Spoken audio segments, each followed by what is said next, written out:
Welcome in to Cornhusker Connection. I'm Brandon Shanahan, joined as always with Tyler Sprinkle, mourning the loss of Brooke Byrne. He'll be back next week, I'm sure, but tough loss. He couldn't get over the game on Saturday. I don't blame him.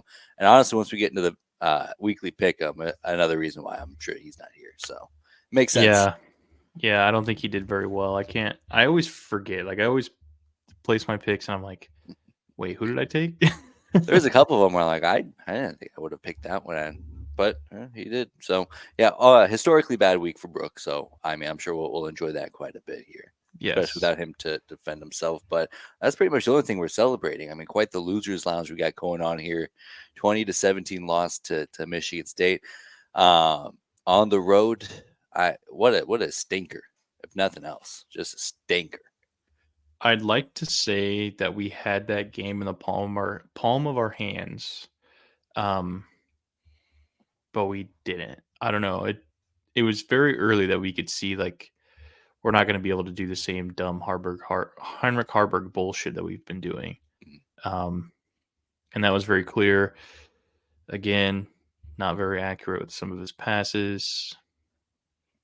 It's not all on him. This game wasn't all on him, but it was definitely an eye opener for a lot of people. I think they're like, "Oh wow, maybe we can't just do whatever we want with this guy because teams are actually gonna try to stop it." Yeah, I feel like I've been pretty pro Heinrich Harburg, and I feel like even I'm not surprised by what's happened.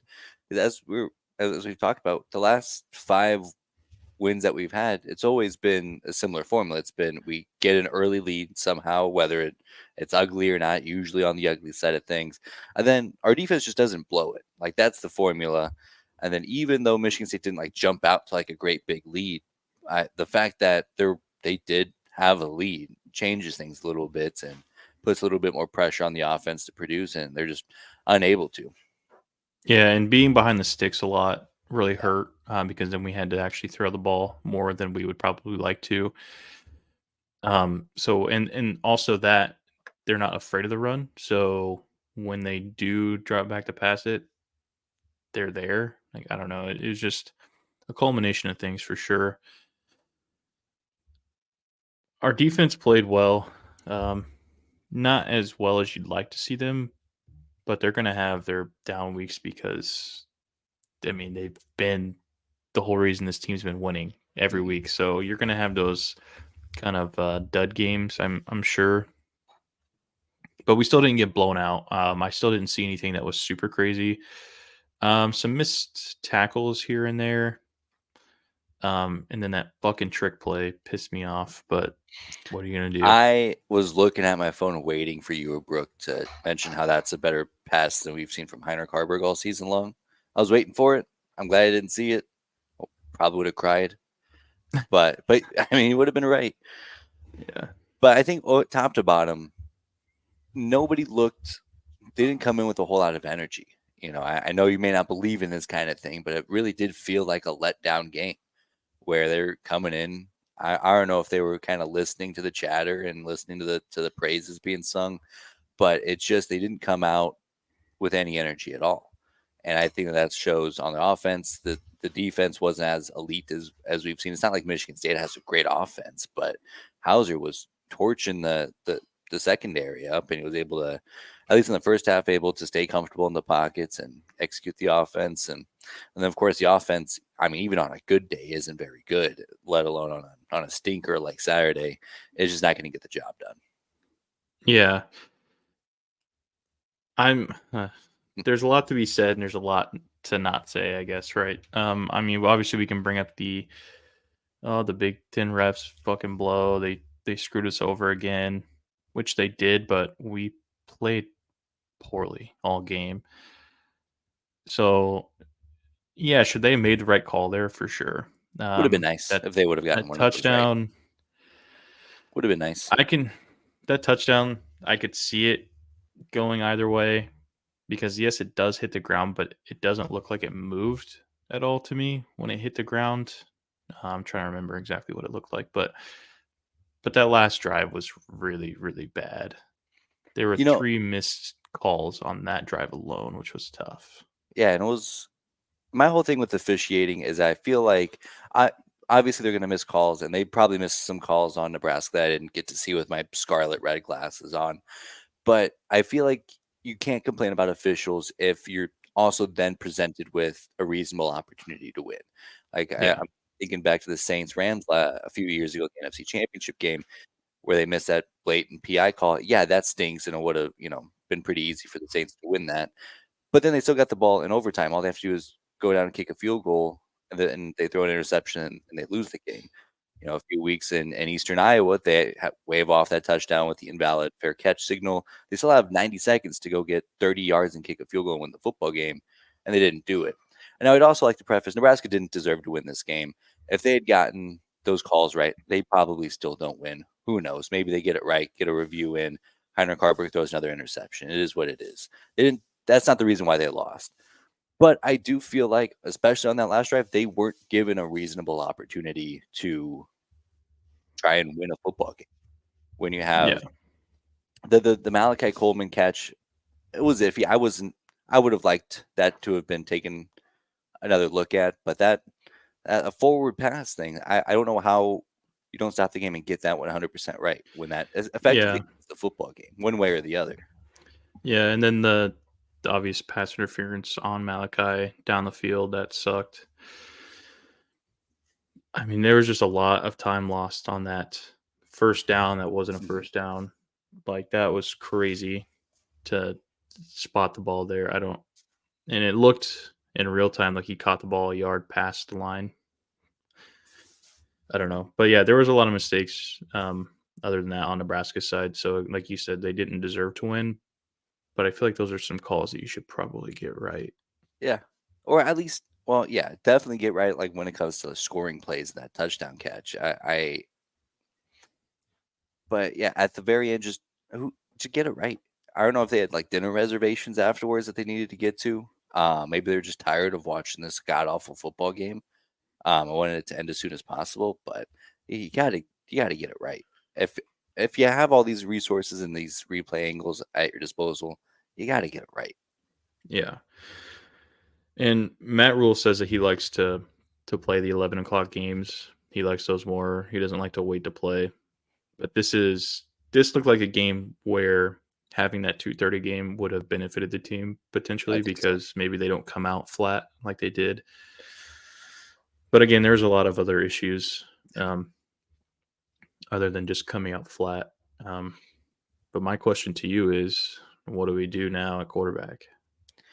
Yeah, I mean, I at this age, and what I like my default answer to be is whatever the coaches think is going to be the best. We'll I'm all see. for. If they send out Jeff Sims, I am all in on Jeff Sims winning the Heisman all over again. I don't know how he'll do it, but he'll figure it out.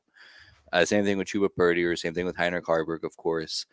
Yeah, they know better than I do. I don't anticipate them making a change. I feel like the instance where I wouldn't anticipate it being worthwhile to make a change is in an ugly football game. Your offense is slugging away, your defense is playing good, not great. Maybe even you're on the road and you're trying to accomplish a goal here. And that was the Michigan State game. That's exactly where, you inject a spark or a fresh, fresh set of legs or a fresh arm or fresh whatever. That felt like the spot to do it in when it's clearly not working with Heinrich Harburg, especially late when you realize you have to throw the football. So I'm up for whoever they send out there. I'm gonna root on with my Shanahan-esque delusion. Yeah. I don't know. I don't think that it's the right move to put Jeff Sims out there at all this season. Um, 'Cause I think there's something bigger going on than just not being able to throw the ball or keep like hold on to the ball. I think there's something bigger going on is like Yeah, his mental state. So I think now that Purdy's healthy, I mean, he's certainly the best chance you have at throwing the ball. Like, yeah, it doesn't make too much sense because we don't have very many wide receivers anymore, but you got to find a way. Like in that situation, when you need to throw the ball, why are you not looking to him to go out there and throw the damn ball? yeah, and at this age in the game, I mean, I guess it's not all You still got to go find a way to win one of these next 3 games. So that's got to be priority number one. But in a situation with Chuba Purdy, it's like, well, let's just go see what we have. Let's see if he's, a viable game option. I mean, he didn't do great last season, but honestly, who did do great last season? Not a whole lot of people. And if they did do great, they're probably, injured this year. So that's how that season's gone. But yeah, I'm up for whatever. I would love to see Chuba Purdy in. I would love to see something different. I would love to see, you know, just something different. And maybe, 2 quarterback setup, or I mean, Kansas State's doing it pretty well, where they have Avery Johnson who will come in, who's a great athlete and changes the games with his legs. Then you also have Will Howard, who's a more refined passer. I mean, yeah, I'd like to get creative here. We're out of the Big Ten West race pretty much, I'd say. Not I quite think with so. Yeah. that. Yeah, I guess we'll have to take a look at that. But I mean, it's crazy to say that they're Yeah. still in the thick of it. But I don't. I feel like my disappointment from this weekend mostly came from my own expectations. Like in a vacuum, I'm like, well, if we win out, we have a chance to play for a Big Ten championship game. Who would have thought that? But in reality, I think that's a little bit much on my end. Set myself up for disappointment.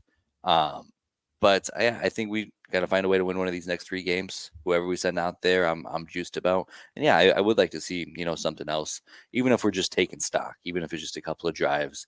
See if we can inject something into this offense. Yeah. And this sounds silly to say, but I'm happy that we had the opportunity to be upset in a Big Ten road game late in the year. Like that's That's something true. that we haven't had in a long time. Because normally it's just like, oh, these two teams, like who gives a damn? Yeah, But yeah. And I'll say I did draw a couple of positives from it. One is that it felt, then this is going to sound crazy to say, but it was refreshing to lose a football game because we didn't play good enough. Whereas opposed to why we played good enough to win, but then this one freak play happened. We had a yeah, blocked punt return for a touchdown. We had a fumble 2 seconds after the play should have been called dead against Michigan. We had a punt return for a touchdown. We just had this weird one-off kind of play that overshadowed, a good 60 minutes of ball. So there's something to be said with we just weren't good enough on Saturday, and that's fine with yeah, me. yeah. At least you're not sitting there like, oh, what if this play goes differently? Yeah, It's exactly. I know exactly what you're saying. Yeah.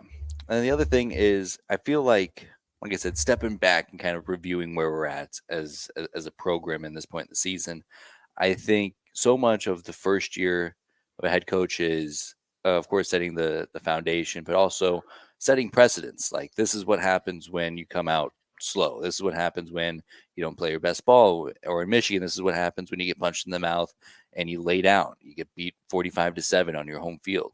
You know, you're kind of putting these precedents together, and I think this is a good precedent for Matt Rule to be like, hey, if you play like you did just last week at Michigan State, we're not going to win a single football game the rest of the year, and we're not going to go to a bowl game.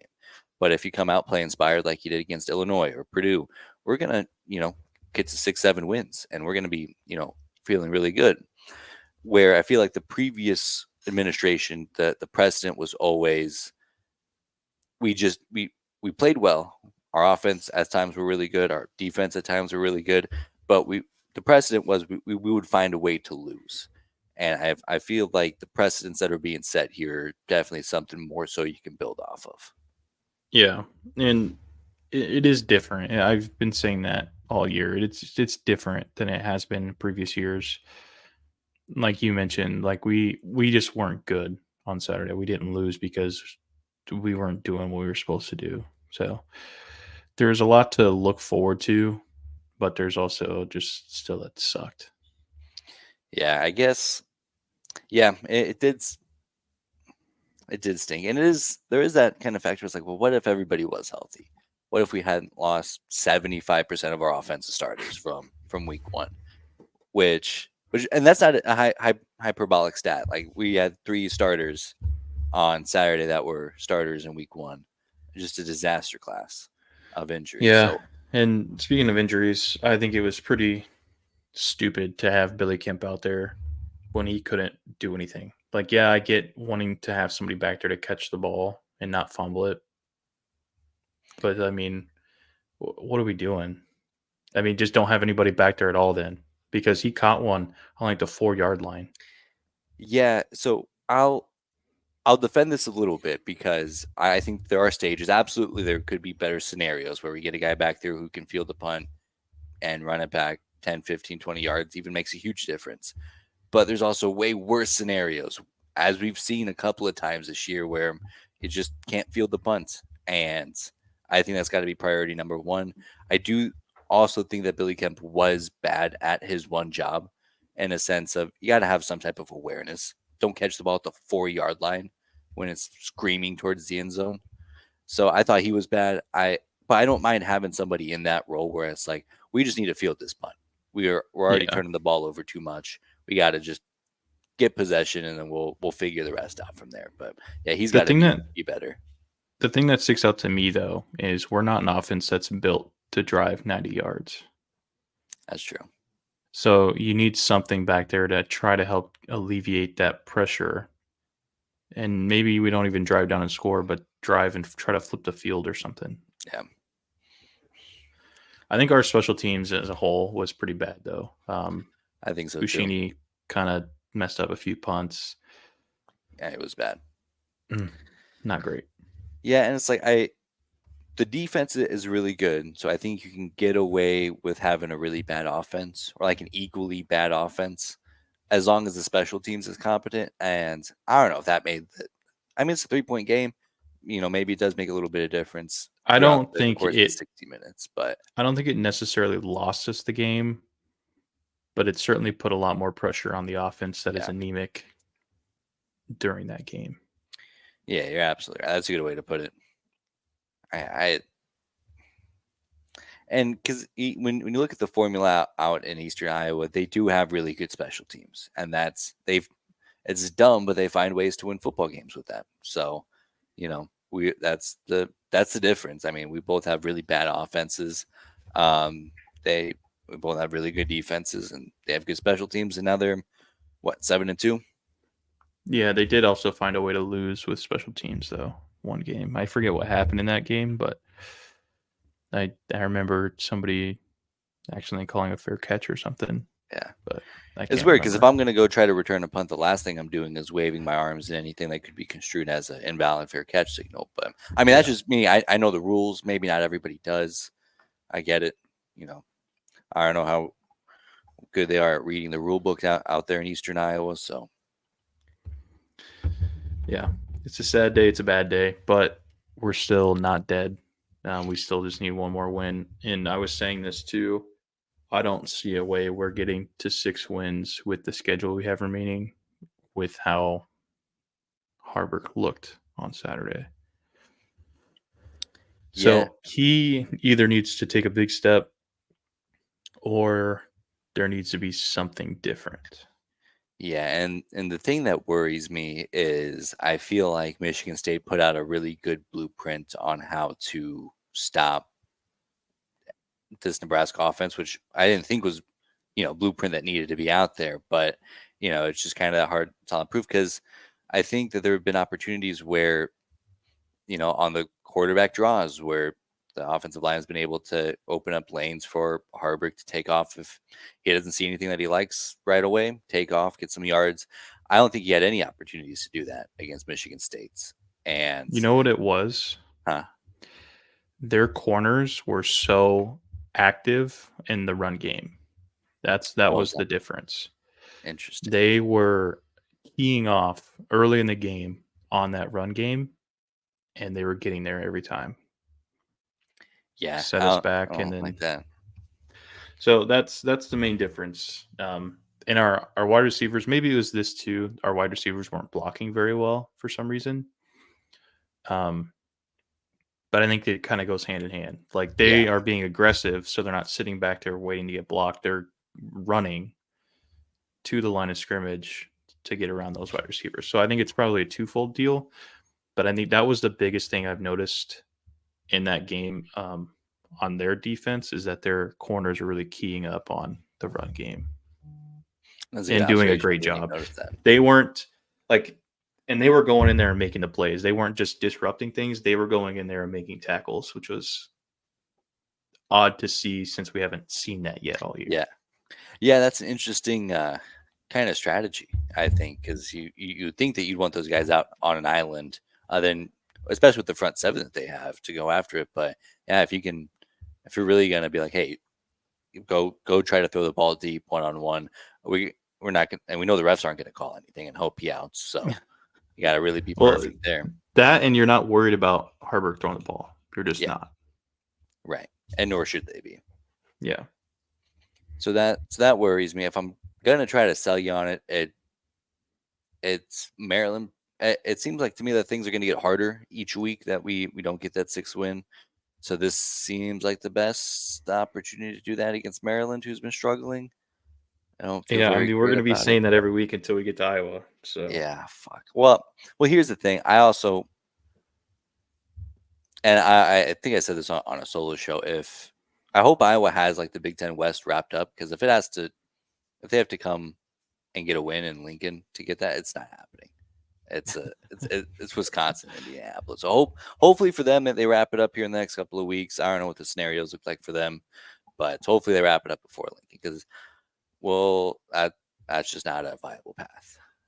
And it doesn't matter how bad it looks. Well, there's no shot that they get it done. we have 2 more home games, right? Is it Wisconsin and then Iowa? So we're on the road at Wisconsin and we're home against Maryland. So we have Oh, at okay. home against Maryland the road. Which, by the way, they announced the Wisconsin game's a primetime game on NBC, which is On my terrifying birthday. to me. On the birthday, that's a big deal. There used to be a Yeah, time I'm where looking I would forward have to it. been absolutely juiced about getting a primetime network game, but as I'm kind of recalling the last few primetime games that we've had on a big stage, I'm terrified. I'm not too thrilled about it. Yeah. I don't know. I know I see what you're saying. Um, but the team is playing differently. You're Like the right. team has certainly You're right. progressed. Well, at least one side of the ball has progressed a lot Mhm. more. But even the offense looks better than it did week 1, week 2. So, although Yeah. the damn turnover bug is starting to hit the offense Yeah. again, so Yeah. Gotta figure that out. I mean, we lost by 3 points. We had 3 turnovers. Didn't get any back yeah, on defense. You got it. Can't. That's the difference, man. That's the difference between 7-2 and 5-4. yeah. What a Oh disaster. well, But I'm done thinking about on this game. but on the flippity flop, like what an opportunity to go into Camp Randall and beat up on a bad Wisconsin team on national television. I mean, that the high coming from that game would probably is going to be worth the sorrow and the despair that I feel go our way. It would definitely put the thought of Luke Fickle out of my mind for sure if we were able to do that our first year Yeah, with Matt Rule. yeah. I mean, things aren't doing too great in Yeah. Camp Randall with what he's trying to implement either. Maybe they needed more of a program builder. I Who knows? think them he went in and tried to change the whole program, Yeah. like their whole philosophy, and Matt Rule did not do that. He's sticking with what we do well Hmm. until he can slowly get guys in that can do what he wants to do, I think is Yeah. what the difference is. I think so too. I think that's a good way to put it. Because I know they went out and got Tanner Mordecai and thought that he was going to be, a great quarterback and dicing up defenses and throwing it down the field. Which also, by the way, Graham Mertz has been outstanding in Florida. So that to me Yeah. is kind of funny. They're like, well, we don't. I don't know how that went down. I don't know if he wanted to get out of Wisconsin or he didn't get I along with think so. Fickler. But I think he wanted out real bad. I think yeah, that's just because the offense that they played, it doesn't really. Same with Nebraska. Like that's what I was saying when you're trying to get a transfer portal quarterback to come to Nebraska. There's no reason that you would want to come to Nebraska because of the way that we run our offense. Like the focal point is not to throw the ball around; it's to run the ball and limit turnovers. that's a good point. But that could all change. That could all change. Yeah, that is a good point because I see so many, reasons to come to Nebraska, and part of being the change and part of being a legacy kind of guy. But as a quarterback, I mean, you kind of are have to be okay with the fact that your ceiling's probably just a really good college quarterback. Yeah. Yeah, you're probably looking at like 2,500 yards passing. Yeah. I mean, it's just like it would have been great to have DJ Uyalungolele, but we wouldn't have used him the way that he is best. I don't think, especially when all of our wide receivers went down. Yeah. Hmm, it's tough. Yeah, that's a good point. Yeah, because even with him and the way that the way that this offense runs, he's absolutely not having the same kind of success here Yeah. that he is out west. So not the only football game that went on this weekend. A couple of biggies, especially in the Big 12. First one I kind of want to get into is the final edition of Bedlam. How great was that Dude, game? that I game mean, was how awesome. romantic that That is. game was fucking Oh, awesome. I fell asleep. Unfortunately, I fell asleep in like halfway through the third quarter, so I missed a lot of it. Um, but I did see that Oklahoma may or may not have gotten hosed a little bit on one call at the end of the game, but that's fine with oh me. yeah. We're going to talk about officials. That was bad. I guess I don't know what pass interference is anymore if it's not yanking a guy down in the end zone. But hey, it's they didn't call it, not a foul Yeah, I mean it's better to get a pass interference there than to let up the touchdown. So for sure. And we tried. sometimes you know this seems like the week to get away with DPI. So get after Yeah, it. yeah. Um, College I football just definitely had an agenda this weekend. But overall, just what a romantic win for Oklahoma State. Just getting beat up by Oklahoma for the last century and change. It's insane how lopsided that series is. And I'm like, well, I'm sure even like recently it's pretty, 50-50. No, it's like Oklahoma's like 20-5 in the last 25 games. It's just an insane amount of big brother, little brother. Then for Oklahoma to leave the conference because they feel like they've outgrown it or they see greener pastures ahead, turning their nose up at folks like Oklahoma State. And then for Oklahoma State to get the last laugh is just in Stillwater. So those fans get to really bevel and it just, that beautiful. Yeah, and I love how Kansas too, like the two teams that weren't really supposed to be super good this year, um, beat them on their way out. I love that. Yeah, absolutely. For sure. For sure. I mean, both of those teams, I think, as deserving as any to get that last laugh on the Yep. way out. So very happy for both of those teams. I also think it's very funny to think of the fact that Oklahoma is going to be a really good football team until right after they beat Texas, and then immediately just start tanking their resume so that loss looks even Yeah. worse. I mean, chef's kiss for everybody. Yeah, I'm a big Big 12 guy, but I'm pretty established in the plan. I'd rather have no Big 12 teams in the playoff than Oklahoma or Texas. So this is shaping up real well for that agenda.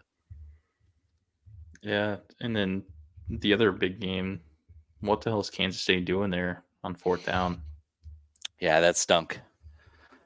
I mean, I get the thought, like go for the W, but dude, I mean, just kick the field goal.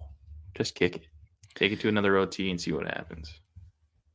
And my thought process with that is if you're down for first and goal from I think it was like the 4 or the 5, if that's in your mind that you got 4 downs to get this going, I don't like throwing the ball the first 3 downs.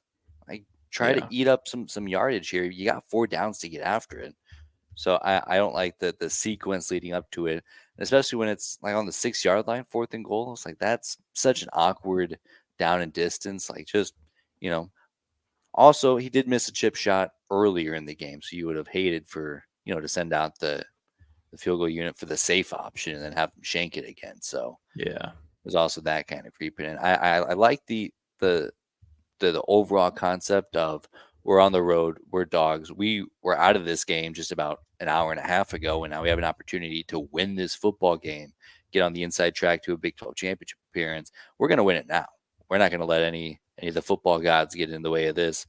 It's up and over now. So, but how they got there is a little bit like, dang, I wish that could have gone better. Yeah.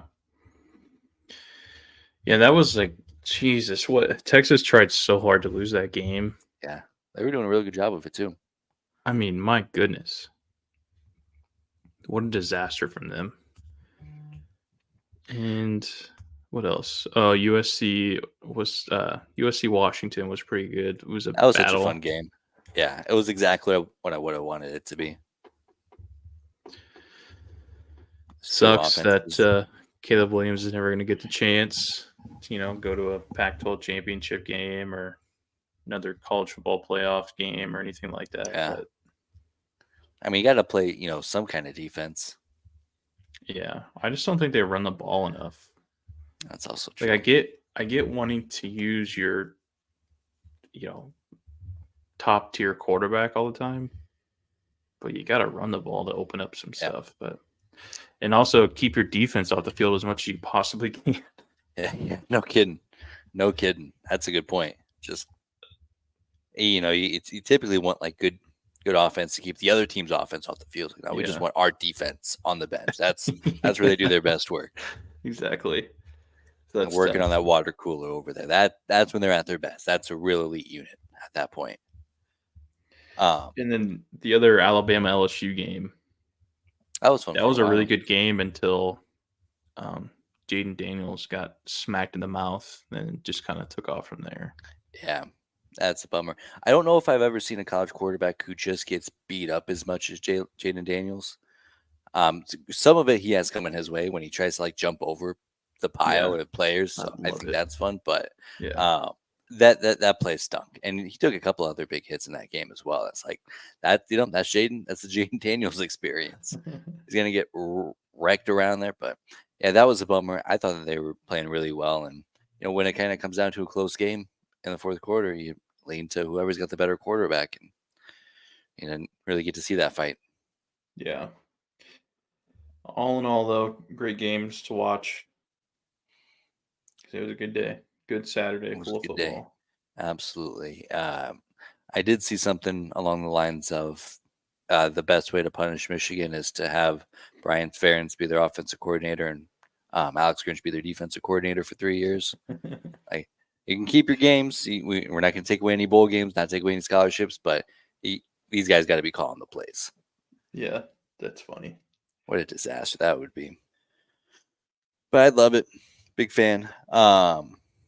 Yeah, that's all the notes I had for the college football as a whole. Kind of jump into our updated rankings here. Obviously, only two pieces of inputs on. I figure this might be the week to get Florida State out of the top 10 because of who's missing, but they did take a pretty good step down, which is certainly a plus for everyone involved here. So overall, we got Michigan, Ohio State, Georgia, Washington, Oregon, Texas, Florida State, Alabama, Penn State, and Ole Miss to wrap up the top 10 there.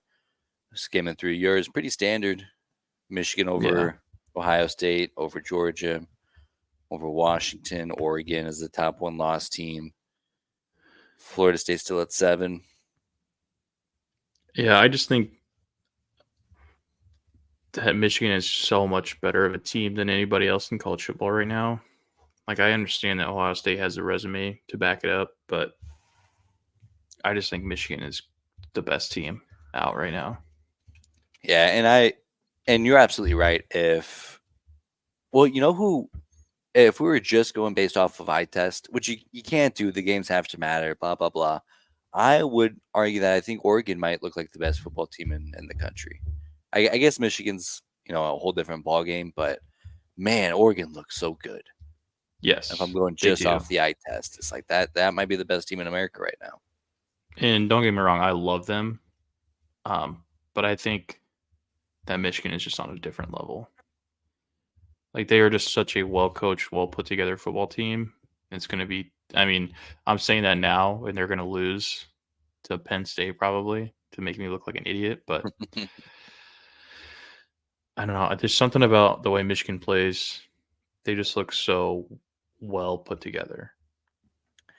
I think so too. Just like you said, a well-oiled machine is the Yeah. best way I can think of it, and they haven't shown any flaws.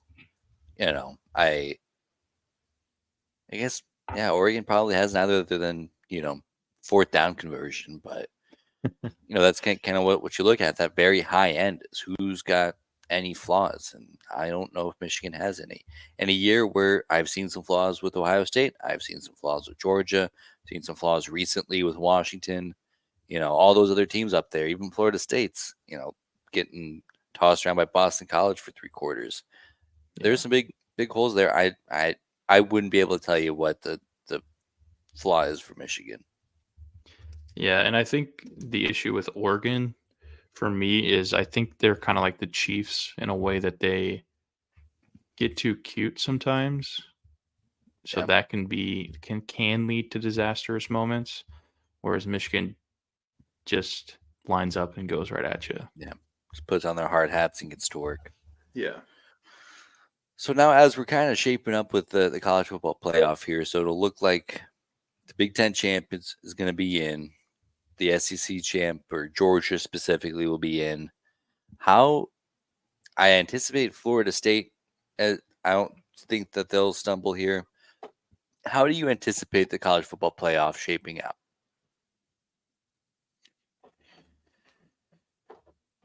Well, it'll probably be two Big Ten teams. I'm thinking. Think so? I think Michigan and Ohio State, as long as Ohio State's only loss comes to Michigan, I think that they'll be in, and then Georgia will be in. And then, honestly, I think the Pac-12 championship matters so much more than the ACC championship.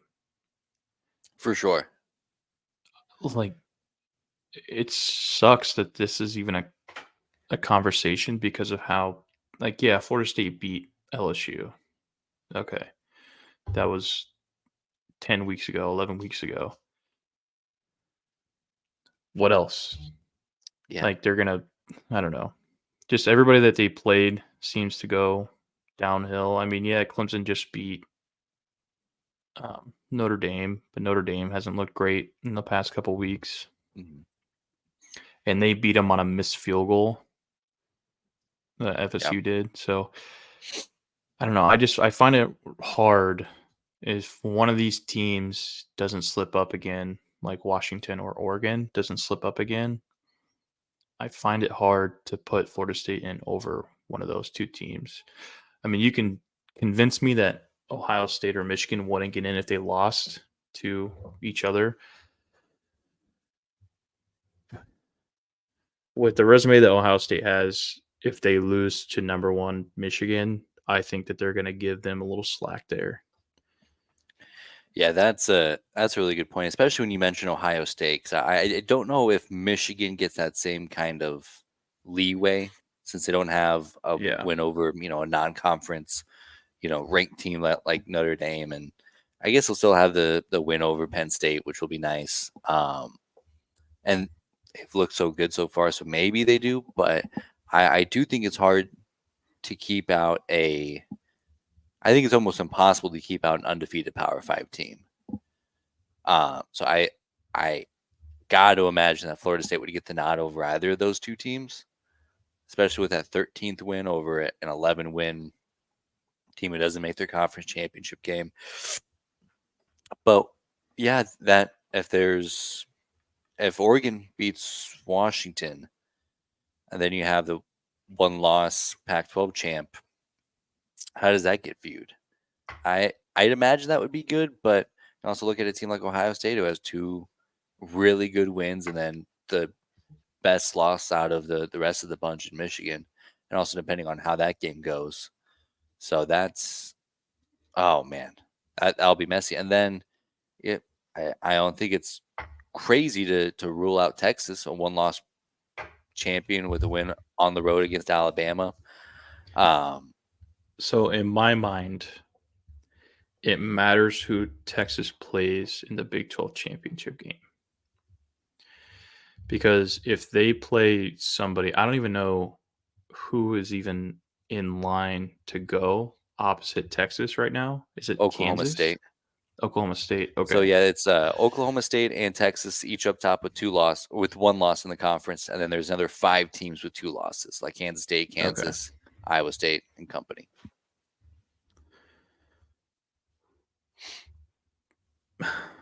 But Oklahoma State lost to some bum ass teams. If I'm gonna sell you on Oklahoma State, they look like a completely different team since the bye week, They do. and I don't think that that's nothing. Yes, that's not what I'm getting at. What I'm saying Right. is if Texas goes in and beats Oklahoma State in the Big 12 championship game, are you weighting that heavier than you would if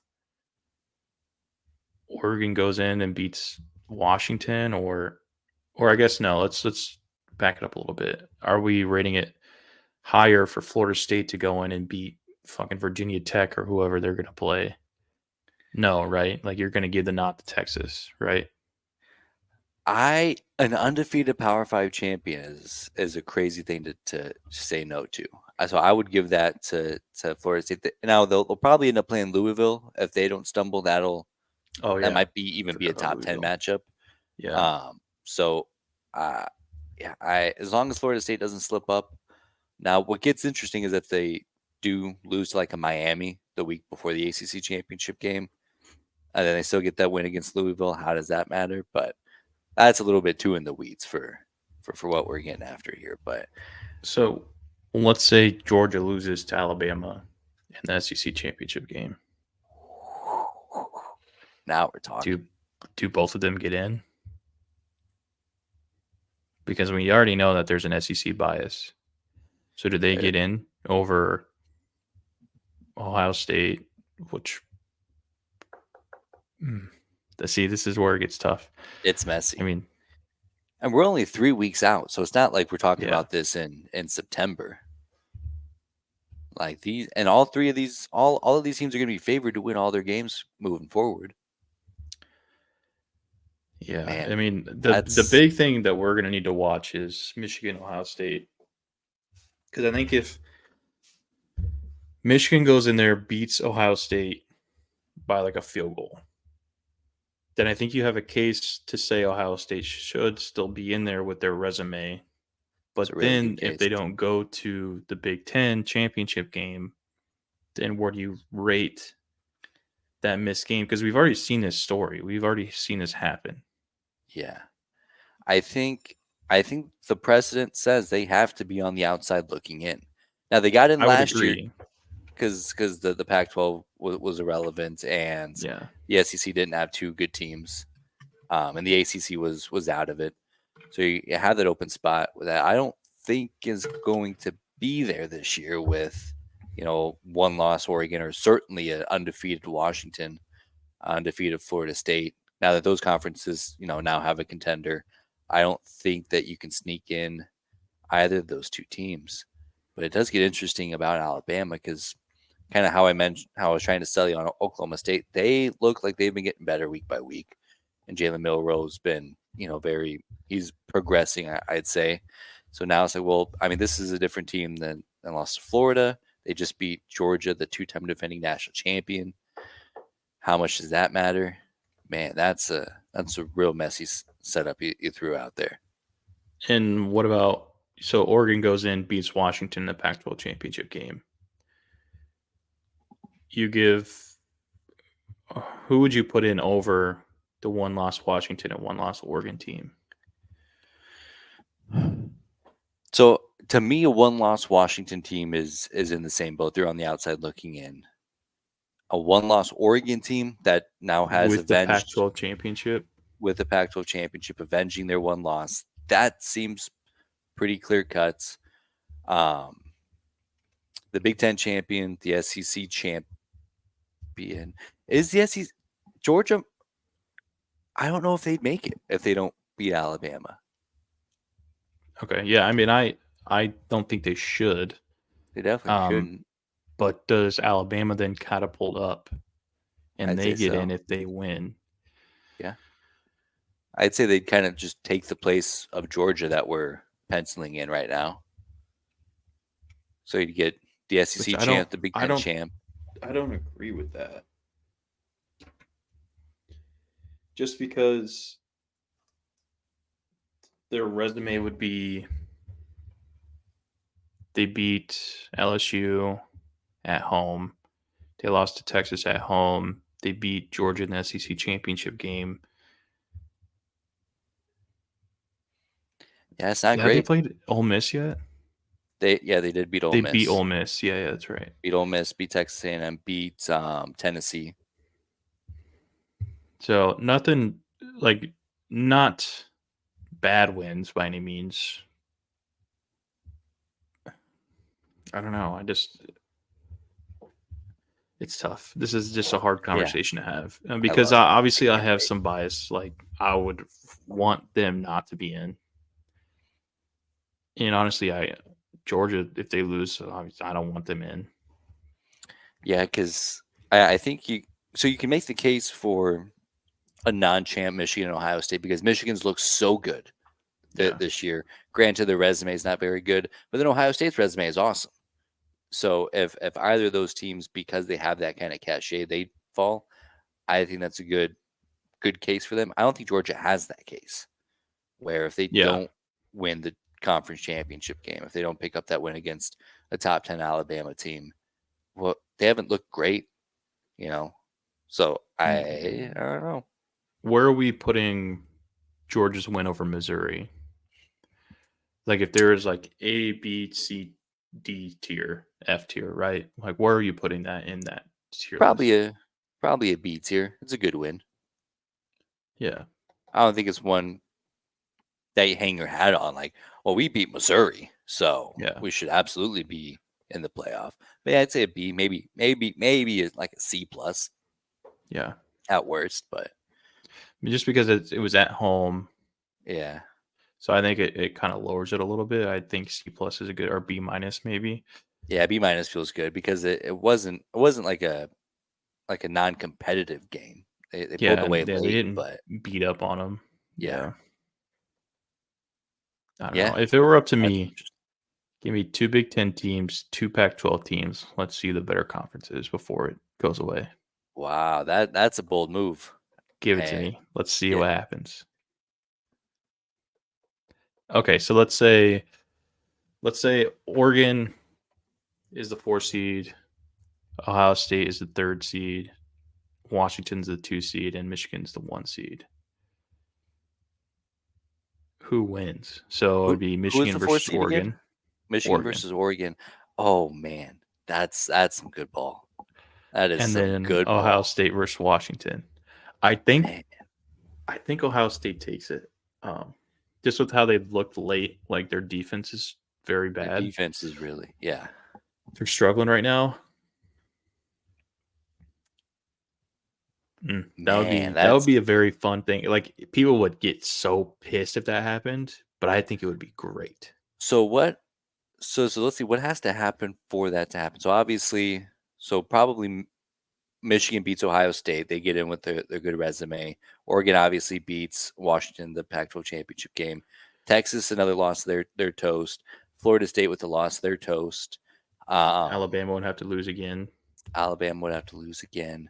They play Auburn here in a couple weeks. That's always a big game. And then they go and beat Georgia. You're not going to put in a two-loss Alabama team.